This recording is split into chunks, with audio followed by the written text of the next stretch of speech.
Oke, berikutnya konten website itu selain ada retail auction tadi udah ya. Career and employment, biasanya mengurusi ketenaga kerjaan, pekerjaan, lowongan kerjaan. Lagi e-commerce ya udah sering ini ya, B2B, B2C, C2C, portal. Portal itu anggapannya gerbang untuk menuju alamat website tertentu. Biasanya disebutnya portal berita, portal saham, portal mode, portal jual beli ya seterusnya. Content aggregation, website atau aplikasi web yang disebut juga dengan cara atau tutorial membuat website ya. Collect to compile content from variety of website about the particular topic ya. Jadi ini cocoknya buat konten kreator, siapa? Pengisi konten. Nah, ya buat pengisi konten itu memerlukan konten agregasi. Langkah-langkah web publishing. Kita coba ini ya. Ini menyangkut dengan website creation and management.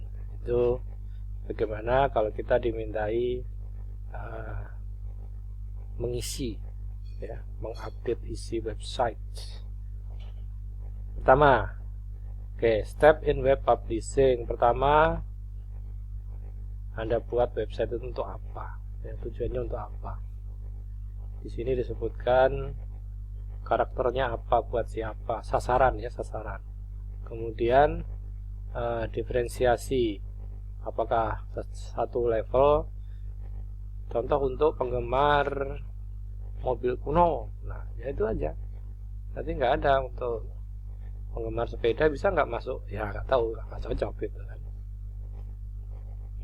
Navigasi website, ya bisa touchscreen, bisa panah, ya bisa klik sana dan segala macam. Register, ya namanya didaftarkan. Kemudian yang kedua, desain the website, termasuk di sini interface ya, interface, interaksi, layout, warna, format, ya link, huruf, gambar, animasi dan seterusnya. Pokoknya dibikin semenarik mungkin, se-enjoy mungkin ya. Di sini juga memerlukan kamera digital, webcam, video kamera dan seterusnya. Daya dukungnya kudu lengkap, hardware pendukungnya juga lengkap. Setelah didesain di atas kertas, baru dibuat websitenya. Pakai apa ya? Pada dasarnya kontennya biasanya pakai word processing ya, diketik di Word dulu. Atau kalau harus menggunakan content management system, itu ada tool-toolnya khusus yang minimal berbasis HTML ya. Di situ bisa create, edit, dan kalau tidak salah di MS Office itu semuanya sudah bisa save as HTML. Jadi sudah bisa berbasis web teksnya, tidak hanya doc saja. Untuk yang lebih profesional lagi ada namanya website authoring software. Ya, kalau di grupnya Adobe itu ada Adobe, waduh lupa lagi apa ininya ya, tapi yang jelas ada website khusus untuk content creator website. Terus dikembangkan lagi special type software ya, misalnya pakai link, apa itu embedding ya, dan seterusnya. Itu ada tuh sudah mulai menengah itu ya, sudah mulai menengah. For advanced feature, nah ini dah. Maka Anda bisa mengelola user ya, pelanggan, member, password, chat room, email, bahkan bisa memasukkan apa di sini tuh, interaksi ya, berupa chat WA. Chat WA bisa dimasukkan di website. Nah, itu sudah mulai advance itu ya. Kalau Anda sudah bisa bikin gitu, termasuk mendata pelanggan ya. Pelanggan kan suka ada member itu. Jadi kalau kita login, dikasih password, nah itu adalah, itu maksudnya advanced feature. Advanced feature. Jadi termasuk kelengkapan lanjutan ya. Host the website ya. Anda harus punya web hostingnya apa? Mau pakai .com, .biz pakai Z ya, BIZ, atau .gov kalau Anda website pemerintah dan seterusnya. Nah, ini yang paling susah, nomor 5 ini. Maintain the website. Website itu tidak hanya dipakai sekali, tapi harus diupdate keterampilan mengupdate ditentukan oleh pengetahuan umum dari si pengelola website. Kalau dia mengelola website tentang laptop, maka dia harus ahli di bidang laptop, mengikuti perkembangan laptop, bahkan mampu melakukan analisis ke depannya perkembangan teknologi laptop itu kayak apa ya. Jadi minimal dia berpikir tiga waktu. Dia harus tahu latar belakang, masa lalu, sejarah. Yang kedua, kondisi saat ini. Yang ketiga, kondisi kedepannya. Ketika ditanya, nanti perkembangan laptop tahun 2025 kayak apa ya? Nah, berarti dia sudah bisa memberikan gambaran berdasarkan kondisi saat ini dan kondisi sejarahnya. Nah, itu yang susah itu. Jadi, maintenance website itu artinya dia bisa menggabungkan 3 timing tadi itu. Ya, di samping dia harus punya konsistensi dalam mengupdate per hari kah, per minggu kah, per bulan kah gitu ya, sesuai dengan jenis website itu. Jadi kalau portal berita ya per detik, sampai ada alamat namanya detik.com gitu ya, per detik gitu. Mungkin nanti kalau sudah modern jadi milidetik.com bisa jadi, mikrodetik.com bisa jadi ya, dan seterusnya. Nah, itu namanya 5 langkah ya. Nanti kalau Anda tertarik mau bikin website termasuk mengisinya.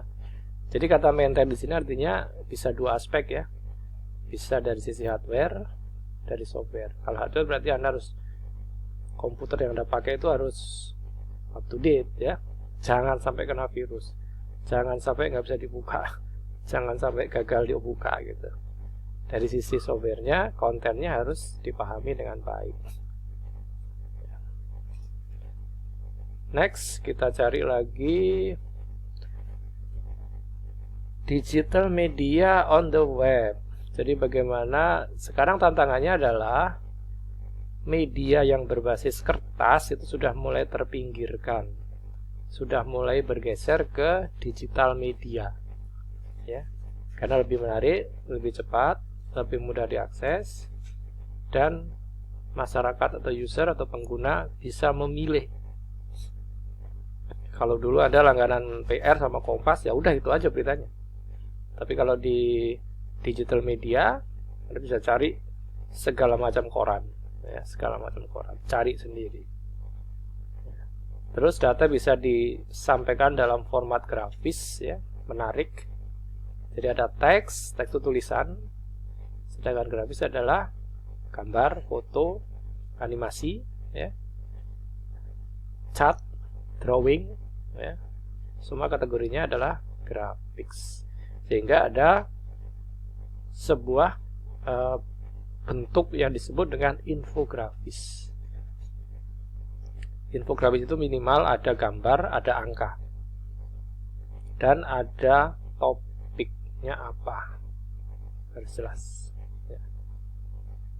Nah, ketika kita mengenal grafis pada website, jenis-jenis, kita harus pahami dulu grafik format yang dipakai di web.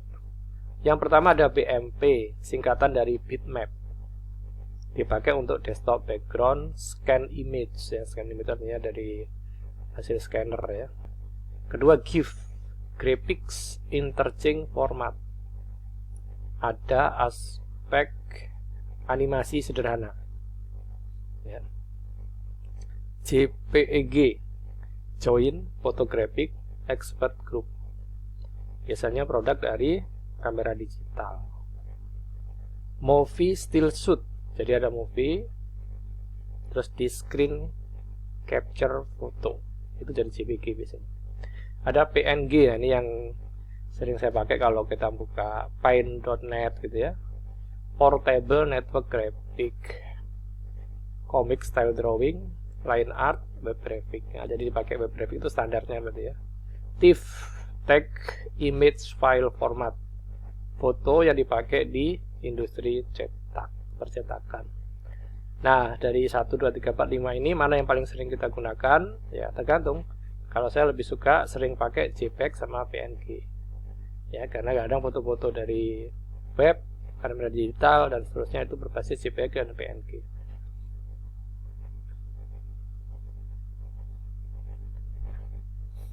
Kemudian bentuk video, ya udah tahu lah ya, YouTube tahu lah pasti. Kemudian other internet service, email udah dianggap tahu ya.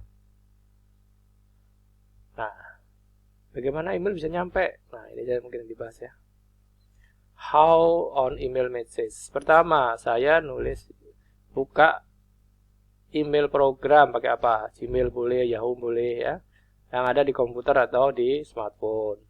Saya ketik, kemudian saya kirim, saya send, maka beritanya akan masuk ke mail server, outgoing mail server.